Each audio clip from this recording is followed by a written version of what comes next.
She was gonna keep. Oh yeah, alright. Take it easy, baby. Make it last all night.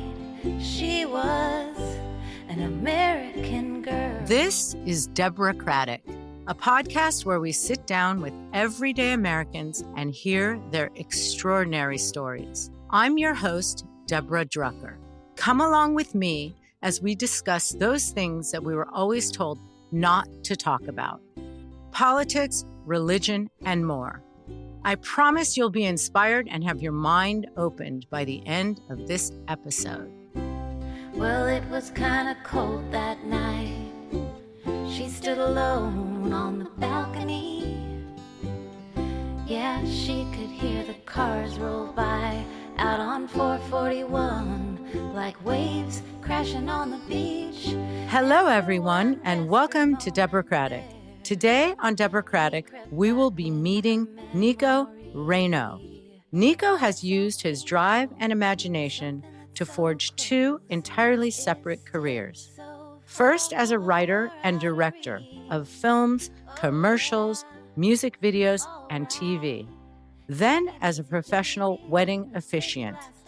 Nico uses his experience to provide a ceremony that is heartfelt and entertaining. He's a husband, a father, a foodie, an activist, and self-described feminist.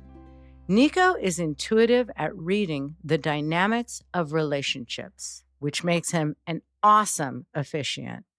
I look forward to finding out what makes this wonderful man who he is today. Welcome, Nico. Thank you. That's quite an intro. If you can just follow me around to all my ceremonies, that'd be helpful.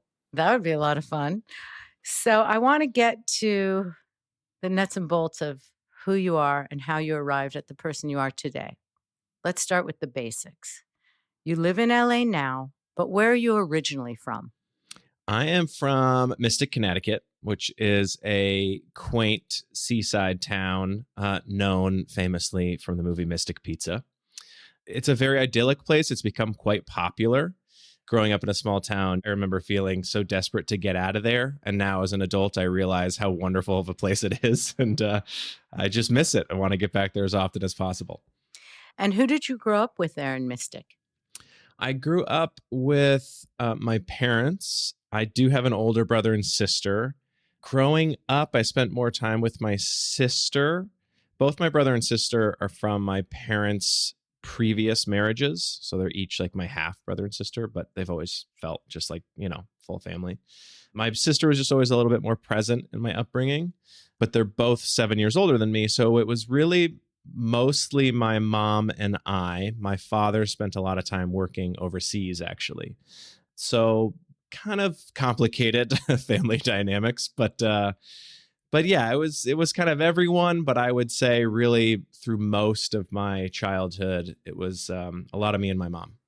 So your mom and dad were married prior, and they had exactly the same age kids?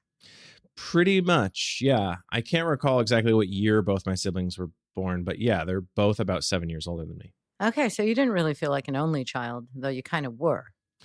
Yeah, yes and no. I kind of had the best of both worlds. Growing up, I never felt like an only child, but a therapist would tell me that I am. Actually, one did tell me that I am, because technically I'm the only child of my parents. And what was that home life like? Give us a little visual.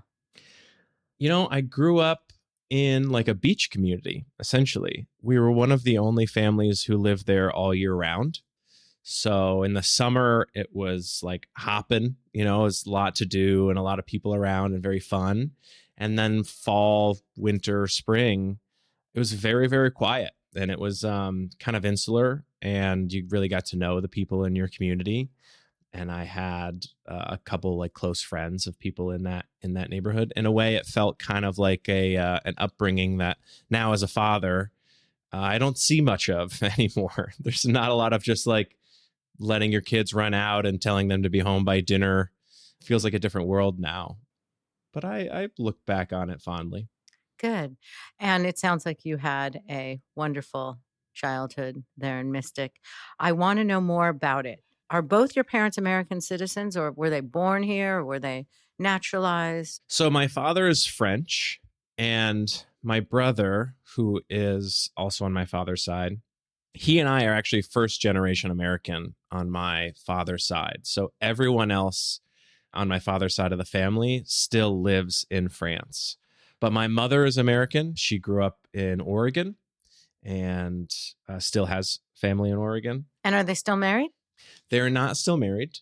They were together until basically I was in college when they divorced. But they still are friendly and they had an amicable split even after all those years and still get along. So you weren't traumatized by it.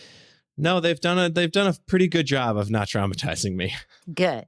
And as far as the American lineage, you were born here, so you were right away a natural born American citizen. I consider myself first and foremost to be American. I do have dual citizenship. I am also a French citizen, as is now my son. I made sure to give him that. But yeah, I mean, I consider myself to be American and French, but I've lived in the States all my life. And do you feel some sense of security having that dual citizenship with the way, things are topsy-turvy over here? Yeah, I would say that the world has changed in immeasurable ways since the COVID-19 pandemic. And I'd be lying if I said my wife and I haven't discussed at various times the possibility of, moving to Europe or using, my dual citizenship to relocate there, even for a time. Right. Not even just because of, the political turmoil, but also just to make use of that kind of rare opportunity that we have as a family. It's beautiful. And to expose your son to multicultures, it's Right. really wonderful. And I believe his name is Atlas. That's right. Atlas. And how old is Atlas? Atlas is 3 years old. Oh, great. And do you plan on more kids? We do. We would like to have more kids if it's in the cards for us. Good. And when you were growing up, were politics discussed or did politics play a role in your home? I remember politics being imbued upon me more from my mother when I was young. My memory of it is that we were raised as Democrats, or at least that's how my parents voted when I was in middle school. I remember the Gore Bush campaign when they were both running, and I remember my mother in particular kind of at the time being sort of upset that Bush had won that election. And I have this memory of I was in 8th grade and I mentioned something in school to my 8th grade teacher. And she kind of made this side comment to me of tell your mom I'm also upset that Bush won. One of these we're not supposed to talk about politics in public schools, but it was this hush hush I'm with you moment that my teacher kind of had with me, and that stuck with me for some reason because I think that when you're young, I don't know. I don't know if it was just the community that I was in. Politics wasn't something that people talked about as openly as now, where everyone has an opinion, whether you want to hear it or not. But what's interesting is where I grew up in Connecticut. I grew up kind of halfway between New York City and Boston. That's roughly where Mystic is. And so it's a pretty mixed bag, I would say, politically. I grew up with people and families on both sides of the spectrum, the same way that I grew up with a lot of Red Sox and Yankees rivalry. But I feel as though it's my mother who kind of instilled in me a sort of democratic ideology. My father, I can't tell you where my father used to fall on the spectrum. I would say that now my father's a bit of an independent. I think my father has a sort of broad, diverse perspective in talking about politics. Wonderful. And I was wondering, really getting at how you arrived at your political perspective. Again, I think it started with my mother. I went to a liberal arts college, but I would say that I was already kind of feeling like I had a kind of liberal perspective. I think naturally when you are driven sort of into a creative field or an arts field, so much of it is about seeing different perspectives, understanding people, understanding we're all struggling. We all go through conflict. I think there's a lot of empathy that is a part of being involved in sort of theater at a young age. But then I went to a liberal arts school, and there was a lot of, there's a heavy LGBTQ population and diversity as well.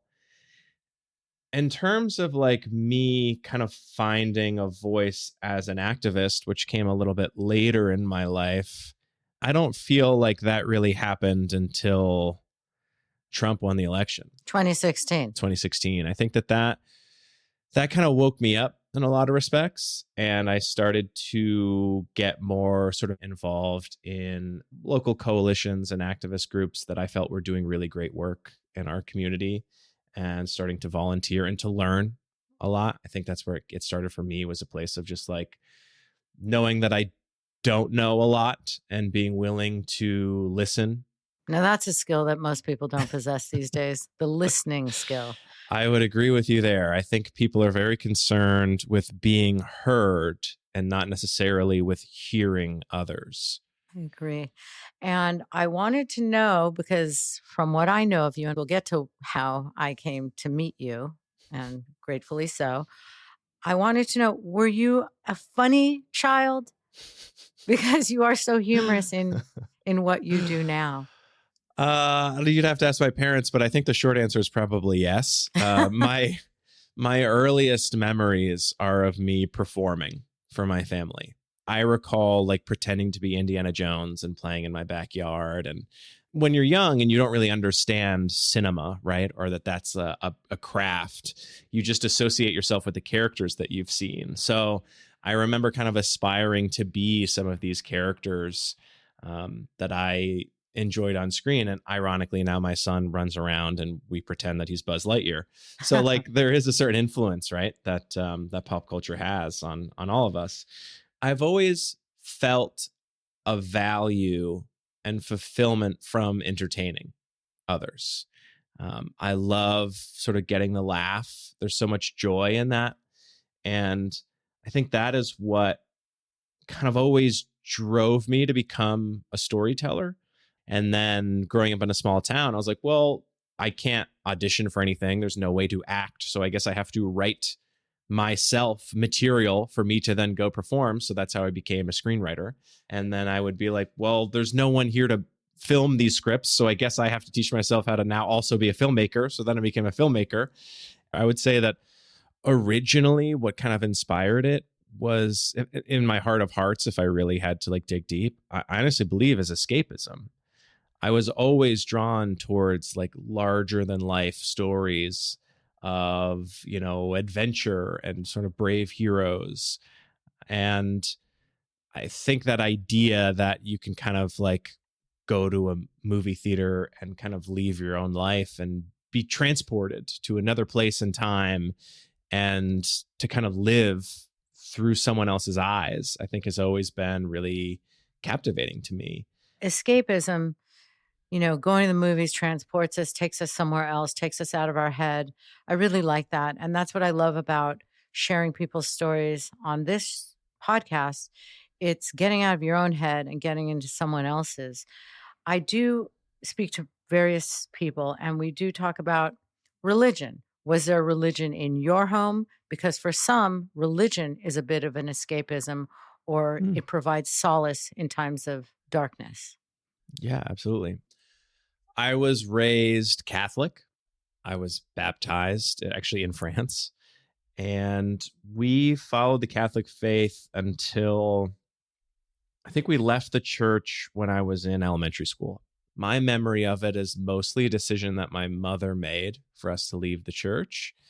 I felt to her like it was corrupted by the messengers, the priests and the people that we were supposed to put our sort of trust in and following that faith no longer felt trustworthy. She was disillusioned. Yeah, I guess it's a good way to put it. She was disillusioned. They were not reliable.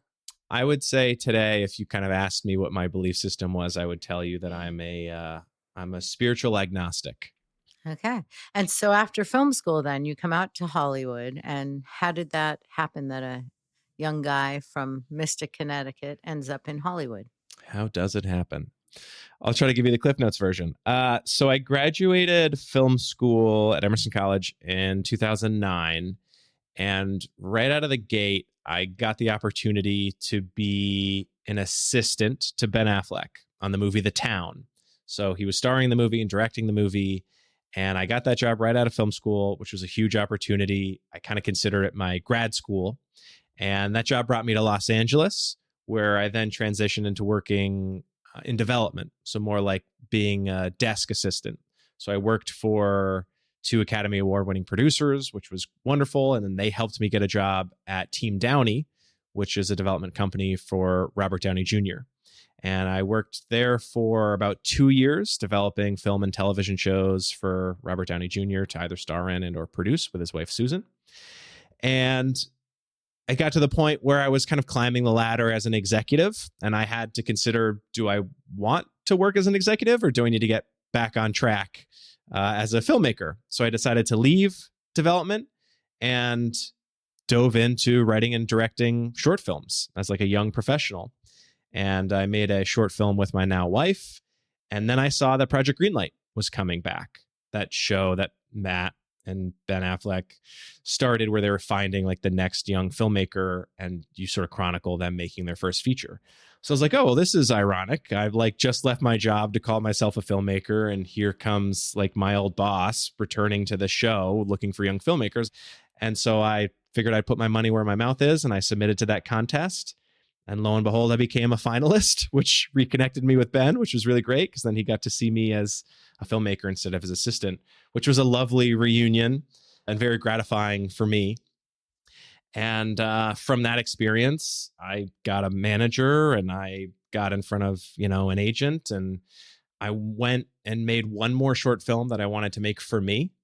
And I wrote this LGBTQ action MMA love story that I didn't think anyone was interested in seeing. And we went and made it with our friends.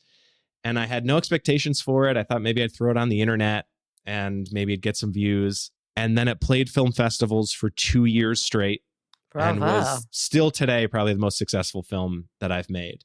What was that called? It's called Bricks and the Bitch. And I've since developed it into a TV show that I'm still pitching and trying to get out there.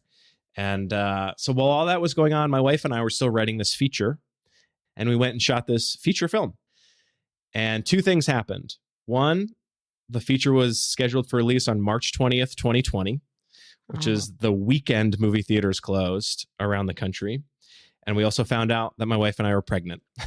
Oh. So both of these things happened right at the onset of the pandemic, and the journey continues.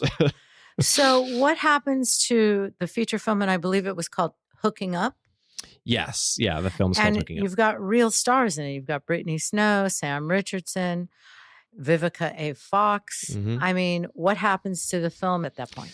So at that point, we just kind of watched the pandemic get worse and worse as shutdowns continue to mount. And so our premiere went away, our theatrical release went away, and our distributors decided to just stay the course and release it as scheduled on digital platforms at the same time. So it still came out on March 20th, but it was really like the height of pandemic pandemonium. I mean, this is when like you couldn't buy toilet paper. Yeah. So I feel that it was a really inopportune time to release a movie because I think people were more watching the news. They were worried about the world, what was going on. People weren't like, oh, let's watch like a fun movie tonight. That sounds great. Like, I think everyone was just scared. I think even if we had waited to release it like a month later, I feel like it maybe would have found more of an audience. But yeah, you could rent it. It came out. And then after that, it was licensed by Hulu. So you could stream it on Hulu for a few years. I believe that license has lapsed. So now I think you can still rent it on like Apple TV. What a treacherous time, though. I mean, it was a horror. Chaos. Yeah, It was chaos. complete chaos. And then you've got a pregnant wife. You must be, I'd be neurotic. Oh my gosh, Mhm. don't get the germ, the virus. Wipe down all your groceries with disinfectant, the whole thing. It was crazy. What I will say though is like, I remember then, and I still am today, so impressed by the adaptability of the human. Like we can adjust to new normals so quickly that it really blows me away sometimes. And you did so. Yeah, but the whole world did. I know, but you took a step in a completely new direction. Yeah. You had a son in that time, and then you launched a brand new business. Now tell us about how that light bulb went off? I expected at the very least for my first feature to open doors for me professionally, to make the sort of arduous climb of being a professional creative a little bit easier, right? You get over that hurdle of being a first-time filmmaker. You have something that's out in the world that you could show people. But the pandemic changed, everything. And the industry, I think, is still recovering from that. And then the writer's strike last year. And I realized at a certain point in my journey as an artist that I felt like I was in a toxic relationship with my career, that I was loving it more than it was loving me in return, that I was giving everything I had and really not receiving as much affection or appreciation in return. And now I had a son, and it wasn't just about me anymore. I'm thinking about the future. I'm thinking about how to provide, how to grow my family, all of these just identity shifting feelings and thought processes. And so I started to think about, if I were to do something outside of the business, not to leave the business, but to just not have all my eggs in one basket, what would that look like? What could I engage in professionally that would bring me personal and professional fulfillment, that would bring me value, that would fill me up instead of just feeling depleted all the time? And I had remembered officiating a wedding for really close friends of mine and how much joy that brought me to tell their story and to create this memorable experience for them. And so I actually got the idea to write a movie about a professional wedding officiant. And my process is to do research. So I started reaching out to a lot of pros and asking if I could interview them and pick their brain for the movie. But the more I started talking to them, the more I realized how fun what they do for a living is and how much it sounded joyous to me. So becoming inspired by this idea to become a professional wedding officiant, the question was then, how does one start a business as a professional wedding officiant? It really felt like a leap of faith, because it's not like I had officiated a dozen weddings already. I had done some for friends, but I really kind of had to proclaim myself as a professional wedding officiant. So I created a website. I marketed myself on Wedding Wire and The Knot and put the word out with friends and family. And I tried to network with as many really great wedding planners that I discovered on social media. Just try to network like you do when you're trying to get your foot in the door in any industry. And mostly through Wedding Wire and The Knot, I started to get some clients. And I think the first year of my business, I maybe did a few weddings. And then the second year of my business, I did 20. So it was a 500% increase in business from year one to year two. And I think a lot of that just came from growing my reputation. Wedding planners seeing what I do, seeing how it's different from a lot of what everyone else does, that I really get to know my couples. I really get to know them. The best compliment I get is people asking me how long I've been friends with them, when really I've only known them for a couple months and I've just had a few conversations with them. And from there it grows, I think, like anything. And now my schedule's really picking up, and every year I do more and more. It's mostly weddings. I've done a handful of vow renewals now, but most of my business is weddings, which is kind of my vow renewals and weddings are my favorite. I prefer those to elopements because I do really like the big communal experience.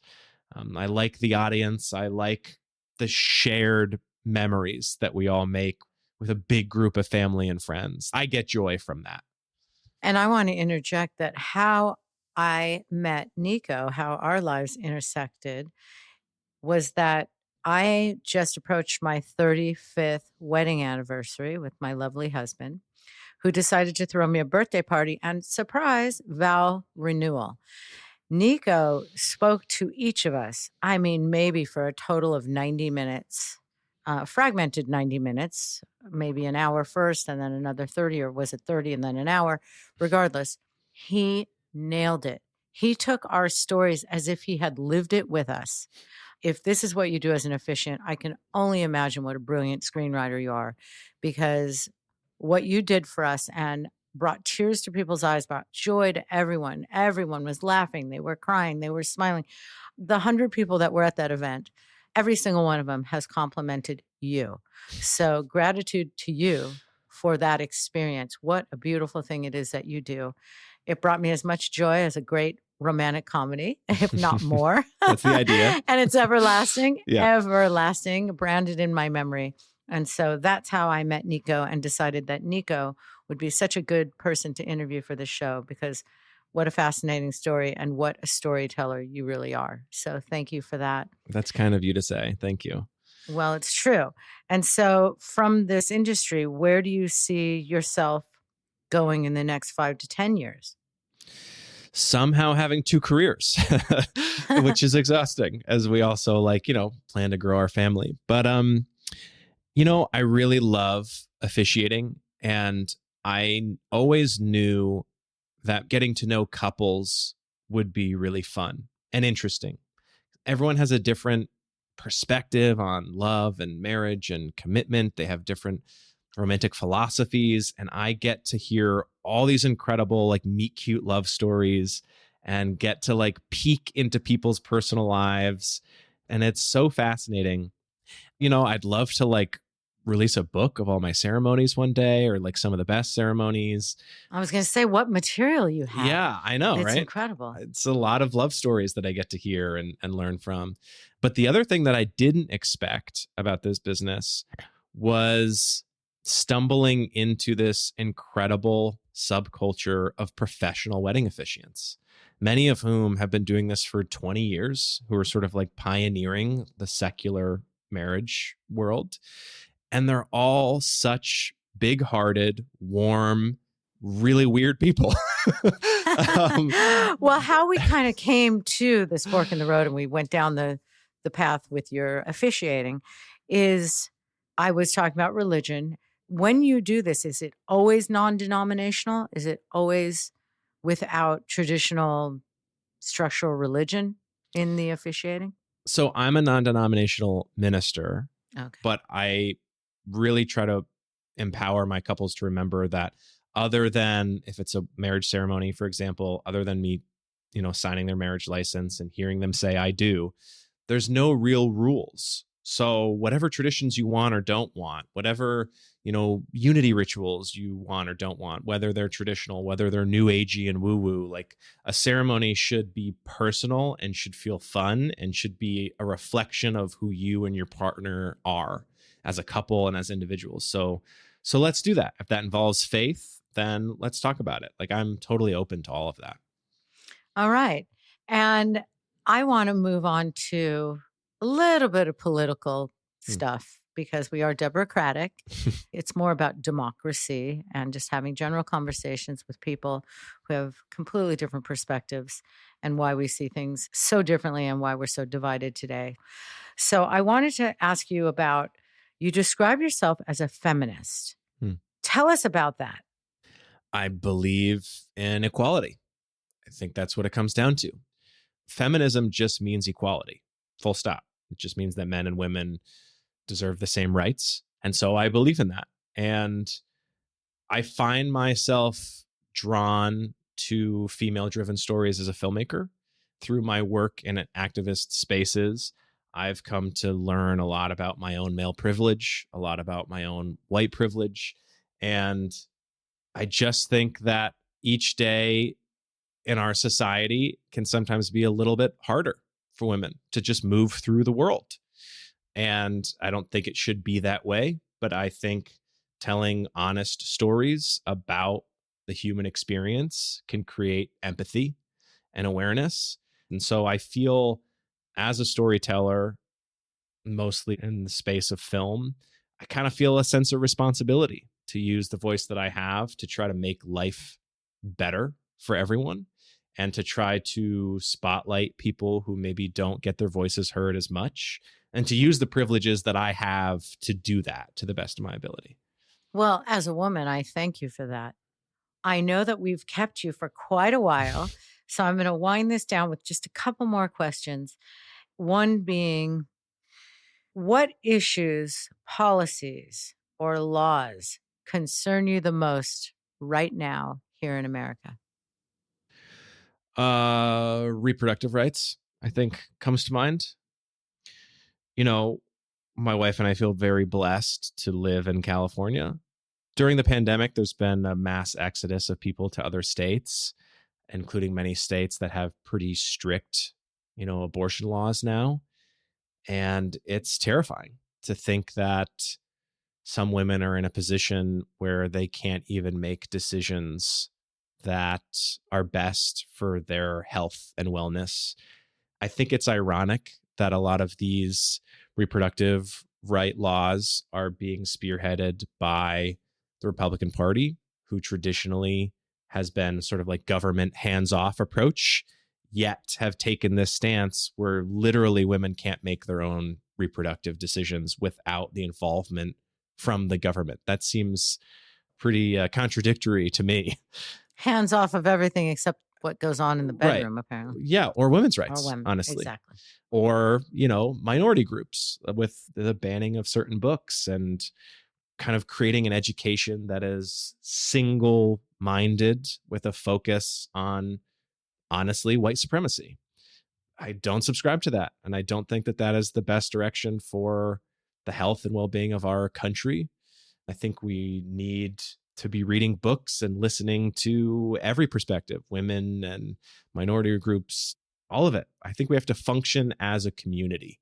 We can't function as a community that serves a certain sect of the community only. And again, that goes back to like, you have to go out of your way. You have to maybe get a little uncomfortable.